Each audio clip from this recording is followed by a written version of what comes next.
You know, when you hear about the problems between Iran and Israel, it seems so scary and confusing.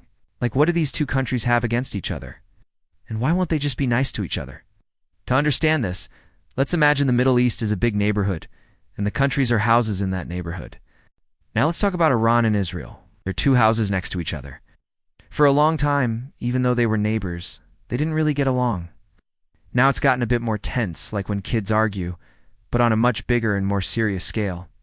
Here's why they're having such a big argument: the superpower problem. Imagine one house, Iran, is trying to build a really powerful, special kind of firecracker, one that could be super dangerous if it got out of control. The other house, Israel, is very worried about this firecracker. They think if Iran gets it, Iran might use it against them, because Iran has said some not-so-nice things about Israel in the past.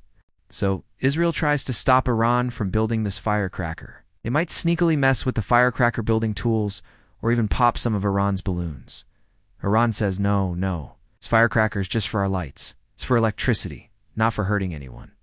But they keep making it more and more powerful, which makes Israel even more scared. The big change. A long time ago, like when your grandparents were young, Iran and Israel were actually pretty friendly neighbors. But then, Iran had a big change in its house rules, a revolution in 1979. The new people in charge decided they really didn't like Israel anymore. They said, "We don't think your house should even be there." This new rule made them very unfriendly, and this feeling has lasted a long time. The friends with my enemies game. Imagine Iran can't directly throw rocks at Israel, because that would start a huge, messy fight. So instead, Iran makes friends with other kids in the neighborhood groups like Hezbollah in Lebanon or Hamas in Palestine, who also don't like Israel. Iran gives these friends toys and helps them, and then these friends throw rocks at Israel's house. Israel gets very upset about this because these friends cause real trouble for them. The who's the boss problem? Both Iran and Israel want to be the most important and strongest house in the whole neighborhood.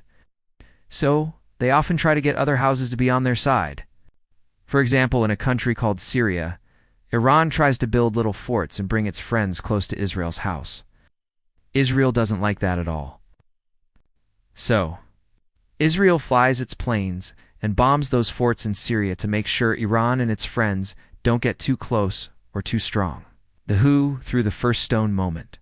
Usually they've been fighting in the shadows, like secretly poking each other. But recently, it got more direct. Imagine Israel threw a big, direct water balloon at Iran's window, attacking an Iranian building and killing some important people. Iran got super mad and threw a lot of water balloons and even some rubber balls back at Israel's house. They launched many missiles and drones. Israel managed to block most of them and then threw a smaller balloon back at Iran's house. So it's like a big, scary game of tag, but with very serious consequences. So, it's a mix of old grudges, worries about powerful new toys, and using friends to fight. All while trying to be the strongest in the neighborhood. It's a very complicated situation, and everyone hopes it doesn't turn into an even bigger, scarier fight. If you found this helpful, share it with your friends. And remember, if you learned something, leave a like and comment down below. See you next time.